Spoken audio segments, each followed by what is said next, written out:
मुफ्ती Tariq Masood special. इमाम मेहदी का ज़ुहूर कब होगा, इमाम मेहदी कौन हैं और कब दुनिया में आएंगे, तफसील से बता दें। देखें, हमें रसूलुल्लाह सल्लल्लाहु अलैहि वसल्लम की जो सही हदीस से मिलता है वो इतनी बात मिलती है कि आप सल्लल्लाहु अलैहि वसल्लम ही के नसब में हज़रत महदी होंगे। उनका नाम आप सल्लल्लाहु अलैहि वसल्लम के नाम जैसा होगा, कुरैश में से होंगे, और जिस दौर में आएंगे वो हज़रत ईसा अलैहिस्सलाम भी उन्हीं के बाद फ़ौरन नाजिल होंगे, उस दज्जाल भी उसी वक्त ज़ाहिर होगा। ये तीनों चीज़ें एक ही वक्त पे होंगी, दज्जाल, हज़रत ईसा अलैहिस्सलाम और हज़रत महदी। और हज़रत महदी दिमिश्क में मस्जिद में नमाज के लिए खड़े होंगे कि अचानक हज़रत ईसा अलैहिस्सलाम फ़रिश्तों के कंधों पे हाथ रख के दिमिश्क के मीनार पे उतरेंगे, फिर वहाँ से सीढ़ियों से नीचे आएंगे क्योंकि दारुल अस्बाब में दाखिल हो चुके हैं। हज़रत महदी उनसे कहेंगे कि आप नमाज़ पढ़ाएं, वो इनकार करेंगे। हज़रत महदी की इक़्तिदा में हज़रत ईसा अलैहिस्सलाम नमाज़ पढ़ेंगे और फिर दोनों की इक़्तिदा में जिहाद होगा। तो मुजाहिदीन के इमाम होंगे हज़रत महदी। इतनी बात हमें मालूम होती है। चंद बातें और हैं रिवायात में जो मिलती हैं। ये हमें डेट नहीं बताई गई है, सन नहीं बताया गया, साल नहीं बताया गया। इस बारे में सदियों से लोग पेशगोइयाँ कर रहे हैं कि फ़लाँ सन में आएंगे, फ़लाँ सन में आएंगे। बड़े बड़े लोगों ने पेशगोइयाँ की है जो 100% गलत साबित हुई है। तो अब भी लोग पेशगोइयाँ कर रहे हैं कि 2025 में आएंगे, कोई कह रहा है 2030 में आएंगे। तो गवर्नमेंट की तरफ से कोई पाबंदी नहीं है, कोई भी कुछ भी कह सकता है। नबी सल्लल्लाहु अलैहि वसल्लम ने इसको मुबहम रखा है, सहाबा ने मुबहम रखा। ना सहाबा ने नबी से तारीख पूछी, ना महीना पूछा, और ना नबी ने बताया। और ऐसी चीज़ों में इस्लाम उसको मुजमल ही रखता है, क्योंकि वो महीना आता और उस महीने में कोई भी उठ के मेहदी का दावा कर देता तो कन्फ्यूजन पैदा हो जाती है ना। इसलिए हमें इस पर मुबहम ईमान ज़रूरी है, मुजमल ईमान ज़रूरी है। मुबहम तो नहीं कहेंगे, मुजमल।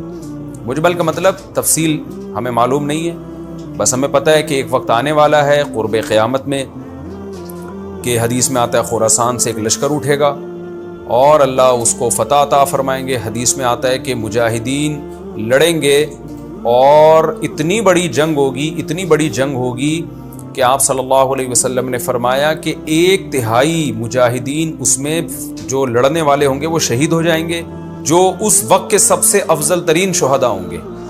और 1/3 मुजाहिदीन वो होंगे जो लड़ाई की शिद्दत और सख्ती की वजह से मैदान छोड़ के भाग जाएंगे। ये वो लोग होंगे जिनकी अल्लाह कभी भी तौबा कबूल नहीं करेगा। और 1/3 होंगे जिनको अल्लाह दुनिया पे गलबा अता करेगा, कुफ्र पे गलबा अता करेगा।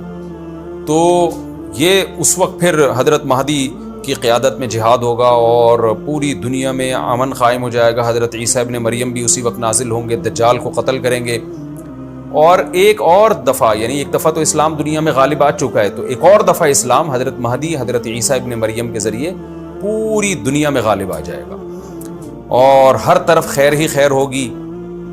जिज़िये का निज़ाम ख़त्म हो जाएगा और अल्लाह ताला अपनी बरकतों को खोल देगा, आसमान की बरकतें, खूब बारिशें बरसेंगी। एक रिवायत में आता है, तिरमिज़ी की रिवायत है, इतने बड़े बड़े अनार पैदा होंगे कि उसके छिलके को लोग साइबान के तौर पे इस्तेमाल करेंगे। एक अंगूर का दाना कई लोग निचोड़ के पिएंगे। यानी बरकतें अल्लाह की तरफ से ऐसी खुल जाएंगी, तो पूरी दुनिया में अमन होगा। तो ये जो नबी सल्लल्लाहु अलैहि वसल्लम की जो बासत थी ना, आप सल्लल्लाहु अलैहि वसल्लम की, वो क्या थी? कुरान में आता है, लियुज़हिरहु अलद्दीनि कुल्लिही। आप सल्लल्लाहु अलैहि वसल्लम को दुनिया में इसलिए भेजा गया ताकि आप दीन को पूरी दुनिया में गालिब कर दें। तो एक दफ़ा तो ये बनु उमैया के दौर में और बनु अब्बास और फिर खिलाफत उस्मानिया, ये जो मुसलमानों की खिलाफतें चली हैं, तो बनु उमैया और बनु अब्बास के दौर में तो इस्लाम फैल गया था। पूरी दुनिया, जितनी भी मुहज़्ज़ब दुनिया थी उसमें इस्लाम ही इस्लाम था, यानी इस्लामी हुकूमत थी। सब मुसलमान नहीं थे लेकिन हुकूमत इस्लामी थी, सब मुसलमानों के ज़ेर साया थे। तो अल्लाह ताला अब पूरी दुनिया में कैफियत के लिहाज से, कमियत के लिहाज से, क्वांटिटी क्वालिटी दोनों लिहाज से इस्लाम को दुनिया में गालिब करेगा। उसके लिए अल्लाह ने हज़रत महदी और हज़रत ईसा इब्न मरियम का इंतखाब किया है। इतना हमारा ईमान है। अब क्या होता है कि हर थोड़े दिन में कोई मेहदी उठ के दावा शुरू कर देता है। और तो इमाम मेहदी सबसे पहली बात ये मुजाहिद होंगे, बड़ी अहम तरीन बात ये है। और उन्हीं के दौर में हज़रत ईसा इब्न मरियम भी नाजिल होंगे, तो और दज्जाल भी ज़ाहिर होगा। तो इसलिए ये तीनों चीज़ें एक साथ हैं, इसलिए इनको पहचानने में अहले इस्लाम को दुश्वारी नहीं होगी। हज़रत महदी को तो लोग खुद तलाश करेंगे, उनकी अलामतों में से ये भी है, वो दावा नहीं करेंगे। लोग अहलुल्लाह, बुजुर्गान दीन, उलमा उनको खुद तलाश करेंगे।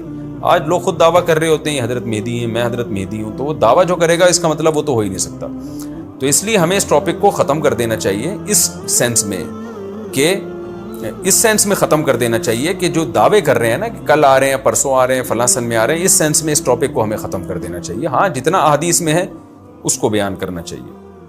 اور جو لوگ بھی خلاف سنت ہوتے ہیں وہ تو حضرت مہدی ہو ہی نہیں سکتے. آج تو مہدی ہونے کا دعویٰ ایسے ایسے پاگل فضول قسم کے لوگ کر رہے ہیں جو انسان ہونے کا دعویٰ کرنے سے پہلے ان کو سوچنا چاہیے کہ ہم انسان کے بچے بھی ہیں کہ نہیں. اچھا یہ بھی انہوں نے پوچھا ہے کہ کیا امام مہدی نبی ہوں گے؟ امام مہدی نبی ہوں گے یا صحابی؟ اس بارے میں وضاحت فرما دیں. نہ وہ نبی ہوں گے نہ صحابی ہوں گے، کیونکہ صحابی تو وہ ہوتے ہیں جنہوں نے اسی زندگی میں آپ صلی اللہ علیہ وسلم کو ایمان کی حالت میں دیکھا ہو. حضرت مہدی اور نبی کا زمانہ تو صدیوں کا فاصلہ ہے اس کے درمیان، تو نہ تو نبی ہوں گے نہ صحابی ہوں گے. نیک ہوں گے، بزرگ ہوں گے، بس مہدی کا معنی ہدایت یافتہ، سیدھے راستے پر ہوں گے.